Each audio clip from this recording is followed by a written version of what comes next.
Are you always on the hunt for a perfect buttercream recipe? Today I want to show you my Swiss meringue buttercream recipe. It's very similar to my Italian meringue buttercream, but you just don't have to cook any hot sugar.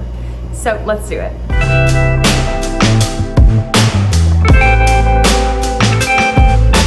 Hey, I'm Alexandria from Finespun Cakes. If you are new here, please don't forget to subscribe to my channel below this video and give me a thumbs up if you do enjoy it. Before we get to it, comment below and tell me what is your favorite cake and buttercream combination. Mine is probably chocolate cake with salted caramel buttercream and maybe throw in a little layer of Earl Grey ganache as well. All right, let's get to the video. If you do want to download my Swiss meringue buttercream recipe, you can do that in the description box below. It's going to have all the ingredients and the measurements you'll need, as well as a few flavor options. Let's start with our butter. I'm going to be doing a double batch here, so I'm going to need 910 grams of butter. If you're making a single batch, you're going to need just 1 pound of butter, which is 454 grams. Always make sure to get the excess inside the wrapper, and then I will unwrap and scale my second pound, so total 910 grams. Next, we're measuring out our granulated sugar, and you're going to need 450 grams in total. I'm scaling that directly into my mixing bowl, in which I'm going to heat the entire mixture. Next, grab your egg whites and you're going to scale 250 grams directly on top of the granulated sugar. I also added 2 pinches of salt here, which helps give your buttercream more flavor. We'll be using a double boiler method for this Swiss meringue. I have 1 inch of water in this large pot, and I want this pan to be large enough so that the entire base of my bowl is exposed to the steam, but none of the egg white or sugar mixture or the bottom of the bowl is going to be touching the water. So a tall pan is the best for this. I'm going to allow that water to come to a simmer, and then I'm going to place my bowl on top and start whisking the sugar and egg white mixture together. I have a probe thermometer here, and what I'm going to do is submerge that into the egg white and sugar mixture. And ideally, you'll have a clip on the side of your bowl so that the probe thermometer is not touching the base of your bowl. Otherwise, it can misread and give you a hotter temperature than the actual mixture is, and we don't want that because we need to cook it to a certain temperature so that your egg whites are safe for consumption. The temperature we're aiming for here is 160 Fahrenheit or 70 Celsius. So I'm just going to keep whisking this until my mixture comes up to that temperature, making sure again that the probe is not touching the base of the bowl, and also making sure that I'm whisking at least constantly enough so that the egg white mixture doesn't start to cook on the edges. That'll just give you an undesirable texture. As soon as your mixture has reached 160 Fahrenheit or 70 Celsius, then I like to cook it for an extra minute or so, just to be sure that the entire mixture is evenly heated, and then I can bring it over to my mixer and attach my whisk attachment. Then increase your speed to about a number 8 or medium high on your KitchenAid or your mixer.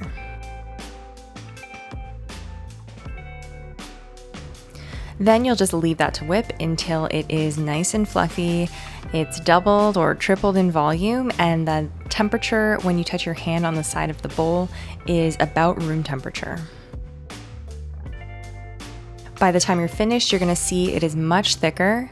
I don't usually whip my meringue to stiff peaks for buttercream just because I don't think it's necessary, but if you have these soft peaks and make sure that the meringue is definitely holding a lot of its structure, you're going to be good to go. And again, the meringue is now almost at room temperature. So we can begin adding the butter. I like to add it in just a spatula full at a time. It's probably about a 1/4 cup or so at a time.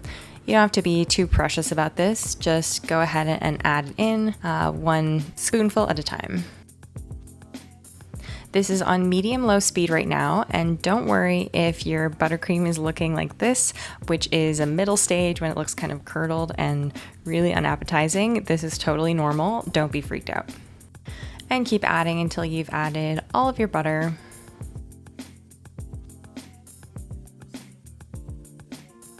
Be sure to scrape the rest of your butter out of the bottom of the bowl. And then we are going to allow your buttercream to whip for about 8 to 10 minutes on medium-low speed until it is nice and white and fluffy. At this point, it is yellow and still quite dense, so that's why we need the extra whipping time.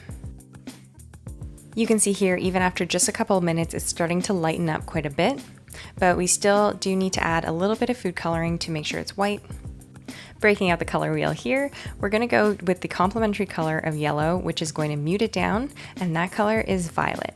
So all we need is a little drop on the end of a toothpick.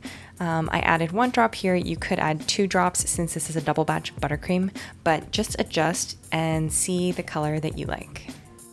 At this point, I'm also going to scrape down the sides of my bowl to make sure that there's no butter chunks or meringue left there. We want this entire mixture to be homogeneous by the end so that we have beautiful, even white buttercream. I also like to scrape between the little whisks here just to prevent any chunks of butter getting stuck in there. Continue to whip now. I think we've maybe whipped for 3 minutes, so continue on for another 7 or so. The buttercream is looking much better already. You can see that really nice fluffy texture that we've got here. I'm gonna start removing it from all the whisks, and you can see it has a tiny bit of a yellow tint to it still, so I could go ahead and add a little more purple, but for my purposes here, I think this is gonna be just fine. And I didn't film it, but I also like to add a teaspoon or 2 of vanilla extract at this point. So my main batch of buttercream always has a little bit of vanilla in it, and then I can go ahead and add extra flavors on top of that, like raspberry or chocolate or salted caramel. The possibilities are endless. Once you've got your buttercream, you can use it for filling, you can use it for masking, or you can use it for crumb coating your cake. It is super versatile. And here I'm just showing a quick snippet of how I slice, assemble, and mask my cakes. You can find all of those details if you'd like to learn how I do it in the description box below. I have a Skillshare class on that right now, and you can get a couple weeks free if you sign up through my link. I do have a lot of questions about if I use simple syrup, and yes, I do use a bit. The ratio that I like for mine is 2/3 water and 1/3 sugar, all of which have been boiled and then cooled, then refrigerated all together. And then I'm good to go to assemble and mask all of my cakes. And never worry about them drying out.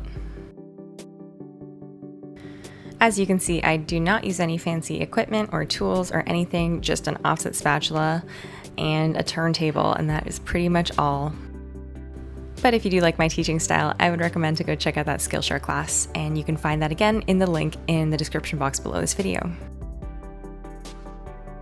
Here are some quick examples of things you can do with this buttercream. So I have a smooth finish with an unfinished edge. I have a semi-naked finish. I call this barely naked. And then I also have a really nice textured buttercream, which I think is super elegant and modern for cakes. Not only that, I have a few different tutorials on YouTube on how to use this buttercream. So I show you how to make a concrete texture in this video. I'm gonna link that somewhere in this video along with in the description box below so you can find it. And I love this technique. It's so much fun to create texture and interest on a cake. Next up, if you want to learn how to pipe on a cake, I do have this knitted cake tutorial in which I use the same buttercream. I think I used Italian meringue here, but it really makes no difference at all. You could use either one, it doesn't matter. So in this video, I show you how to pipe all of these different patterns on your cake using a few different piping tips and some patience. Lastly, my favorite is this Terrazzo finish. I love this one so much. It's a really interesting stone texture that you can create pretty easily on your cakes, and I'm also going to link that in the description box below and somewhere in this video. Thank you so much for watching this Swiss meringue buttercream recipe. Make sure to grab that in the description box below if you don't have it yet, and make sure to share this video with a friend who would enjoy a new buttercream recipe.